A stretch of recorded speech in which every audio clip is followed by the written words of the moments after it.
Now, protests in Iran have entered into their 10th day, and according to reports that are now circulating, about 27 protesters apparently have lost their lives, as economic anger has now turned into open political defiance.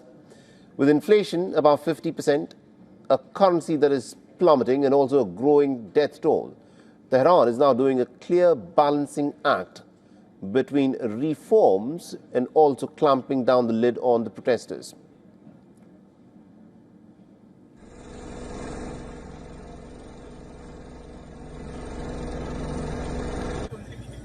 And in the latest, a statue of late Supreme Leader Ruhollah Khomeini and his successor Ali Khamenei have been set on fire by the protesters in Iran Sheher, in the northern city of Iran.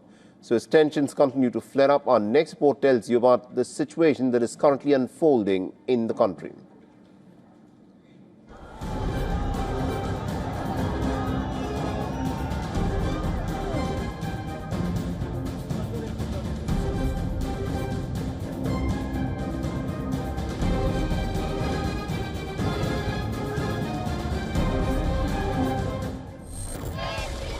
Iran's leadership is racing to contain a crisis that is rapidly escalating. Over 1,200 people have been arrested so far. Iranian authorities say hundreds of police officers have also been injured. What began as economic anger is now a broader challenge to the state.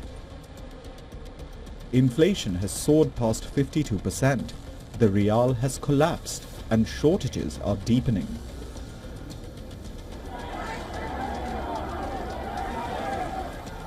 The protests, which started in Tehran's bazaar, have spread to universities and small towns. In the latest escalation, security forces were seen entering Birjan University and detaining students.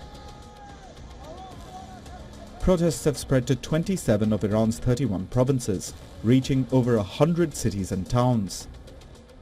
The unrest had concentrated in parts of the west, with large populations of the Kurdish and lower minorities. Under intense pressure, President Masoud Pezeshkian has announced a major economic reset, ending preferential foreign exchange rates blamed for corruption. The government concedes that prices may rise briefly, but says direct subsidies will now go to consumers, not importers. Tehran also plans to distribute cash handouts to nearly the entire population.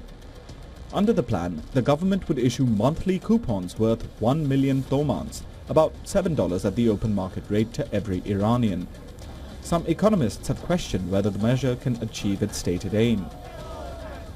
In my view, the government saw that they couldn't rein in the inflation, so they said, let's give people 1 million tomans so that we can somehow absorb the pressure to hold it back. I mean, it's like a temporary painkiller. Iranian parliament is also reviewing emergency measures, sharper pay rises, tax cuts, subsidies for essential goods, and support for bread and pensions. But even as economic concessions are offered, the state is signaling zero tolerance. Iran's judiciary warns that Tehran will offer no leniency to rioters, even though the public has a right to demonstrate. Tehran accuses the United States and Israel of fueling unrest and warns that security forces will not back down.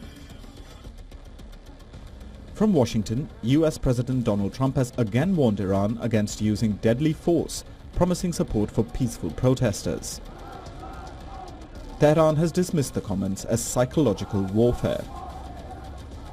Inside Iran, reformist allies of the government are also breaking ranks. The United Nations has urged restraint.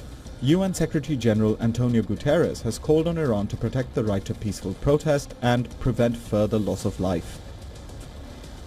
Israeli Prime Minister has described this as a potential turning point, though similar moments have failed to topple the system in the past. Bureau Report, WION. World is One.